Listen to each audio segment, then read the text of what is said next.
Hi there, YouTube. I'm Craig, this is Antonio, and we are the Social Vultures. Gonna have a lot to talk about today. I'm thinking maybe let's talk about the fact. That's right. I know. Let's take it, Craig. Yeah, no problem. Hi there, YouTube. I'm Craig, this is Antonio, and we are the Social Vultures. Tonight we got a lot to talk about. First off, end of the summer blockbuster season. What movies did you like? Well, a lot of good movies this year, but before we get to it, I just want to thank all the people who have followed us on Twitter. Oh, for sure, yeah. And liking us on Facebook. You know, it's pretty impressive when, we already had no footage to show yet, but people are following us. And I want to say again, big thanks everyone, and start building the viewership here on YouTube. Yeah, and for sure. I promise you, we're going to be as entertaining as we can be. We're going to talk about anything and everything related to social media, movies, comics, all that stuff. So, and if you want to contact us, we'll be more than happy to answer your questions at socialvultures@gmail.com. And you can follow us again on Twitter, and all the information will be surfaced at the end of the show. But again, big thanks everyone, and a little bit blushing here because we got our first celebrity following us, and I was blown away when I saw that Jackie Earl Haley was following us. Yeah, Rorschach himself from Watchmen. I was blown away when I saw that. Speaking of blockbusters, that's like my most favorite superhero movie next to the Dark Knight trilogy. But getting back to the end of the summer here, a lot of blockbuster movies, and you can't start a conversation without mentioning Jurassic World. Exactly, yeah. Like what a film. I was worried, I heard about the movie, I thought, don't let it be a reboot. Don't let it be a reboot. Yeah. But thank goodness it's picked up after the last movie, that they finally made the park out there. Yeah. And just, I can't talk about this movie. Definitely blew Age of Ultron out of the water, just fun-wise, story-wise, everything. Oh, wow. Chris Pratt, I apologize. This guy is just phenomenal. Yeah. He was great in Guardians of the Galaxy. He was great in Jurassic World. You know what? If you want to make this guy Indiana Jones, please do. I don't think this guy can miss right now on anything. Yeah, what I really liked about Jurassic World is that they kept it in the same universe as the previous film. Exactly. And he showed some of the old park in there, and there was references to Ian's book. Yeah. If you're looking closely in the control room, hey, that's Malcolm's book there. Yeah. So, but my goodness, Jurassic World just, that was the number one movie this summer for me. AntMan, the sleeper of the summer. A lot of people were like, why would you make an AntMan movie? Same people who said, why would you make a Guardians of the Galaxy movie? Exactly. And last I heard, AntMan's almost, it's a 400 million worldwide before it's going into China. So you know what? Disney, you might have another $1 billion, franchise in your hands there. You might not hit it, but you know what? It's almost 500 million. Come on. AntMan, definitely a sleeper hit of the summer. Love the Sinister 2 sequel. I'm going to throw it in there. Not a blockbuster, but very, very good sequel. Age of Ultron. Sorry Disney, it didn't eclipse Titanic and Avatar to be number one. No. And quickly, Disney, if anyone heard about this, they were moaning that, it didn't make, it wasn't deemed a failure, but they weren't happy with the money it made. I'm like, 1.4 billion. Are you kidding me? Yeah, I think Disney maybe expected that they would hit like the $2 billion mark. Lofty goals, buddy. They set very lofty goals for exactly. it. Very lofty. Good movie, not a great movie, but by the time you watch Age of Ultron, you'd seen so much of it on social media. The Hulkbuster, just everything. You could watch the trailer, the whole movie was there. It's like when it got to the end, it was like it just fizzled out. Yeah. I wouldn't say that it was a bad movie by any stretch. I think it was just. To me, I rate movies like a sequel. Movie that continues, cash cow, and something to even try on. Yeah, I think Age of Ultron, just a lot of hype in this movie, and I think they had their mind made up. Josh Whedon had his mind made up how this movie was going to be, how he was going to make it, and he kind of stuck to his game plan. Maybe he tried to have lightning striking the ball twice, but unfortunately, it didn't happen. They made more money than the first Avengers. They didn't have the same opening weekend as the first Avengers movie, but at the end of the day, sequel. That's all I'm going to say about Age of Ultron. Yeah. I think for me personally, like one of my favorites for the summer was probably The Man from U.N.C.L.E. that had Henry Cavill and Armie Hammer. It was also a Guy Ritchie film, and funnily enough, you could tell that it was a Guy Ritchie film, just the way that the dialogue, some of the action scenes were. I think you can make an argument that it was also a bit of a sleeper. It didn't really rake in the money that I think that they wanted, but I liked it. It was good. It definitely had its flaws. But, I would recommend it to people. I think nowadays you get a lot of remakes. A lot of people complain, there's too many remakes in Hollywood, blah, blah, blah. You know what? I like the remakes, as long as it's done properly. I don't, go and do it how you think it should be made. Yeah. I know there's a movie coming out, they're redoing Cabin Fever, and from what I've heard, they're just sticking to the original script. They're not changing nothing from what I've heard. I'm like, well, if you're going to go in and touch that movie, which I did not like, by the way, I mean, I don't want to spend too much time on it, but no, that's fine. Why would you just redo the movie all over again? Like, well, if you're rebooting it, shouldn't you... I would argue that for certain films, like, some of the classics, you do want to stay as close to the source material as possible. That's not a classic. Yeah. No, I know what you mean. Yeah, like, saying there's been a lot of good remakes. The Fugitive was a great remake. Yeah, that's right. Oh, absolutely. Yeah. Love The Fugitive. And we could debate this on and on, but it's like, I think if you're gonna reboot it. Yeah. Go back. Yeah. Take some liberties. Yeah. No one's telling you gotta stick to the original formula. Yeah. Try something different. Yeah. But talking about different, it's you, not a wrestling fan, but I thought I would bring up Night of Champions this Sunday. That's right. Yeah. Night of Champions, for people who know and don't know, that's the one pay-per-view where every WWE championship goes on the line.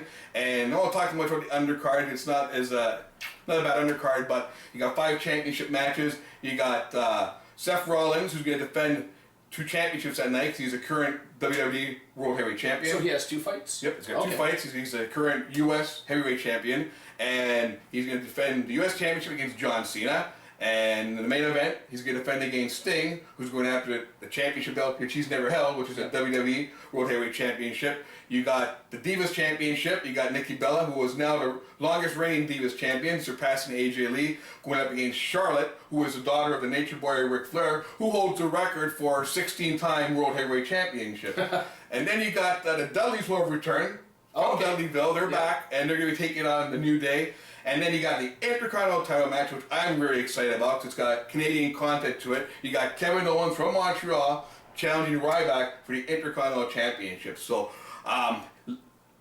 great matches here in the main event. I just hope WWE, they have a habit of building these matches up and letting you down at the end.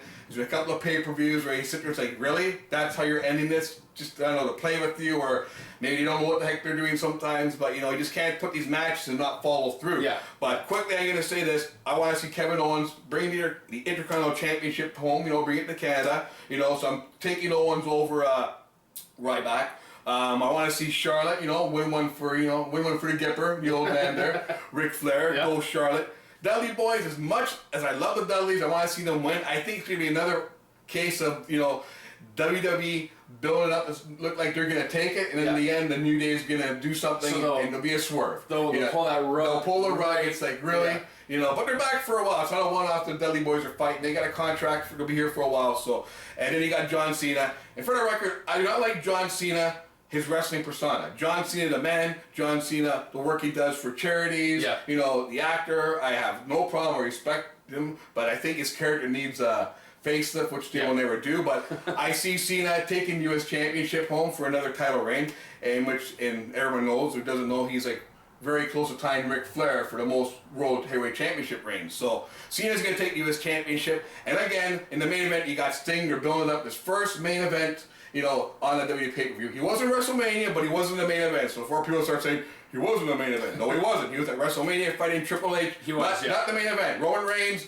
and Lesnar were in the main event. And I know that. I know that because I actually, again, despite not being a huge wrestling fan, I did watch the WrestleMania. Nice. And by the way, I could totally tell that Sting was not getting that that title. But that's the way it goes, right? I mean, but you'll see. It looks like Sting's gonna leave. You're hearing, Rollins gonna lose, but I think it's gonna be another swerve. I hope Sting wins. I like Seth Rollins. I think it's gonna be a great match, but sometimes when you think it's gonna happen, doesn't necessarily usually happen. So there you have it. Rollins leaves with the WWE World Champion. Cena's gonna win. Charlotte, new Divas Champion. New Day retains, and Owens fight. Bring it home to Montreal, buddy. Bring it to Canada. Nice. Owens leaves with the Intercontinental Championship Sunday. And it's on the WWE Network, and here's a plug for them. Only $9.99 in the States and $11.99 in Canada, so... Yeah, let's do it. And I'm not getting no royalties for that, but, No. I hear it so much at the head. Let's give them a plug, And another thing, because we're talking about end of summer, the Jays. Tell me about how the Jays are shaping up. Tell me about how the rest of Major League Baseball is shaping up. All right, here we go. Jays going to Yankee Stadium. Everyone's thinking, this is going to be the defining series of the season. Still got 2 weeks in a bit, still to go in the season. Jays go in there, gets rained out Thursday night, play a doubleheader Saturday, sweep the Yankees. Yeah. They just sweep them, they kick their butts in. Sorry, people in New York. And they ended up taking, long story short, well, it's not their fault they got the Yankees, right? Hey, at least you got the Mets, and they're doing damn good. Go Mets. But Jays take 3 or 4 in New York. They left with a 4.5 game lead.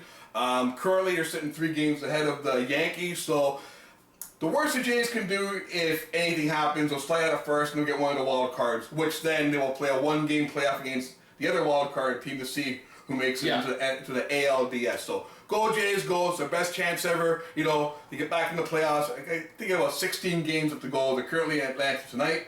And, you know, go Jays, go. It's been 20 years, buddy. It's been a long time. How's the National League sort of shaping up? National League's good. Like I said, the Mets are pretty much, you can declare them the NL East champions because they got like a 10-game lead over the Nationals. Yeah. And the Dodgers look like they're going to repeat in the West. Yeah. And in the Central, man, I'm drawing a blank in the NL Central right now. Oh, the Cardinals. The Cardinals currently best record in baseball. So I think you're going to have Chicago and Pittsburgh probably getting the first and second wild card spot. Yeah. So, and in the American League, Texas actually just took over first in the AL West, and it's weird to see Houston sitting in the wild card spot because if you had told me early in the season Texas will be sitting in the first in the West, I'd say, you know what, go stand by the corner, go inhale some more, diesel fumes, know, and come and talk to me. But so you got Texas leading the West. Houston now sits in one of the first or second wild card. You got in the Central, I'm trying to blank. I apologize, people. St. Louis? No, in the American League, you have. Oh my goodness, who's the? I apologize. Don't worry. The Roof's back or whatever. Yeah. It might come back to me. That's fine. I mean, again, Kansas City Royals. Kansas City. I wanted to say. I didn't want to offend my friends in Kansas City, but you know what? The Jays are almost catching you guys for the best record in the American League. So had a brain cramp there, but we're all good now. So Again, I'm not a baseball guy. I wanted to jump in there and say Kansas City, but I also didn't want to. You want to see me struggle? He likes to see me struggle, folks. So you might see a lot of that on the show, but it's okay. I got a short memory and a bad memory, so if I remember it, watch out. Yeah. So with baseball wrapped up, we're going to be going into ice hockey. We're going to be going into the NBA season coming up, but that will have to wait for another episode. Exactly, and like the Leafs starting another season soon, they'll have to wait for another season before they make the playoffs. Because sorry, Leafs, doesn't matter. You drop $50 million on Mike Babcock to come in and fix your troubles. It's just not a good team, and it frustrates me that the city of Toronto just keeps pouring money, dumping money. They go to the Air Canada Centre to go watch these bums play. I keep telling people, don't sell out the ACC. Leave it half empty for a lot of games. Maybe they'll get the message that, we just can't throw, some garbage cans with pucks on the ice, and there's your team. Yeah. So, sorry. I live in Toronto. I'm a Leaf fan, but I'm a smart Leaf fan. I don't think, Mike Babcock is a savior. I don't think so. Great coach, but he's going to have problems in Toronto because Detroit may be Hockey City, but when you come to Toronto, Hockey City gets magnified 100 times. It's a completely different beast in Toronto. And the Raptors go. They had a quick exit, but you know what? I think turning around, you got the Mari Carroll now and Pickering boy. Yes. Well, hey, you know what? Let's not throw everything into our first episode. We're definitely going to talk about the Leafs. We're definitely going to talk about the Raptors coming up, and maybe a few more about Netflix and Netflix. What's that? Is that little streaming service? I'll tell you about Netflix. I'll tell you a little thing about Netflix. I'm Craig. This is Antonio. We are the Social Vultures.